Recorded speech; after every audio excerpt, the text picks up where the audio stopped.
Mag-aalas-12 nga pala ito ng tanghali. Nagmamadali na nga ako diyan kasi naghihintay na 'to si Papa doon. Paglabas ko nga, ayan ang ganda ng view, oh. Sabi ko nga kay Miguel ayusin yung relo ko baka hindi gumagana. Ay, gumagana pala. Hindi na nga pala kami nagbihis masyado ng maayos na damit kasi diyan lang naman kami, malapit lang naman pupuntahan namin. At ayan nga yung nasa likod ko, ang kulit. Di ko alam na may kumukulit pala. Buti na lang naisipan ko magsuot ng contact lens diyan kasi baka wala na naman akong makita. Dapat na hindi ako sasama sa kanila kaso naiinitan ako sa loob ng bahay kaya lalabas ako, sasama ko sa kanila. Bibilhan nga pala si Emma ng bagong phone kasi yung phone niya na luma ay pasira na. Ito namang phone ko, bigay din to sa akin ni Papa nung nag-18th birthday ako. For now, magwa 1 year na siya. I mean, 1 year na pala siya.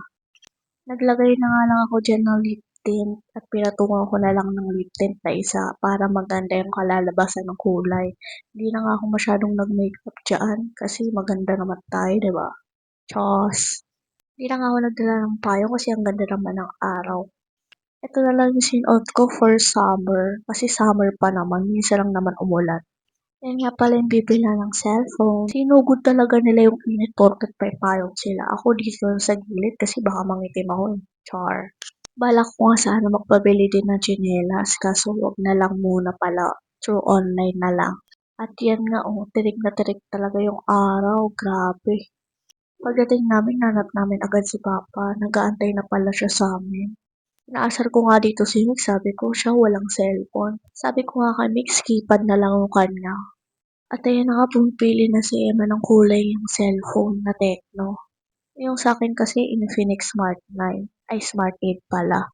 Tinanong nga dyan sa Emma kung magpapalagay na ng tempered. Sabi niya, oo, kaysa naman bumili siya through online, ang tagal-tagal pa dumating. At yung napili niyang kulay ay may pagka-white ata na black.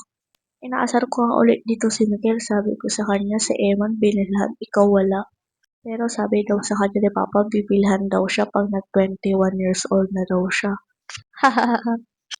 Regalo yan sa kanya ni Papa nung birthday niya. Tapos nga namin bumili, pumunta na kami dito sa may McDo. Dito kami pinapwesto sa may party place. Kasi wala na daw pwesto dun sa may bandang harap.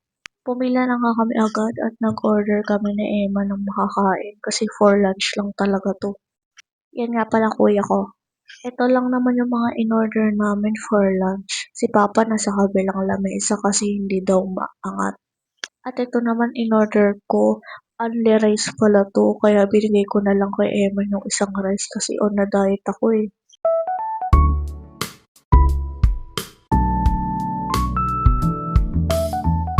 Si Miguel nga, ayan nga, gutom na gutom yan kasi dapat sa mga inasal kami kaso lalabas pa kami ng mall.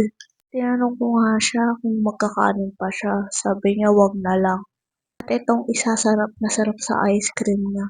Inaasar pa nga ako dito kasi bawal ako sa ice cream. Ayan si mami, busog na busog yan. Nagulat nga ako, may claw machine na pala dun banda. Hindi na ako naglaro kasi nagmamadali na kami.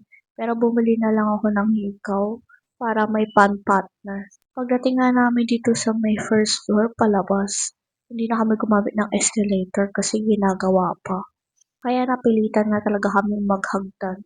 Dito nga pala kami naghantay kay Papa kasi kukunin mo na daw niya yung jeep para di na daw kami mamasahe.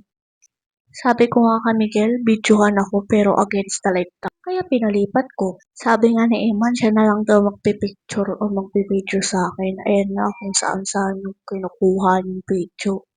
Siguro mga 10 minutes lang naman kami nag-antay kay Papa dito sa harap kasi traffic sa Gaabis.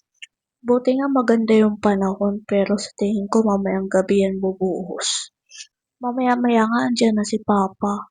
Pinilisan ko na lang talaga sumakay kasi sobrang init, wala akong payo. Nagulat nga ako nandito na sila sa harapan. Umikot na nga lang kami dito sa banda sa may gasolinahan kaysa lumayo pa. Pinag-iisipan kong pupunta ako ng Blue Water kaso mainit pala. Kaya pala doon siya pumesto sa unahan para sumama siya sa kuya niya sa may Blue Water. Ang galing.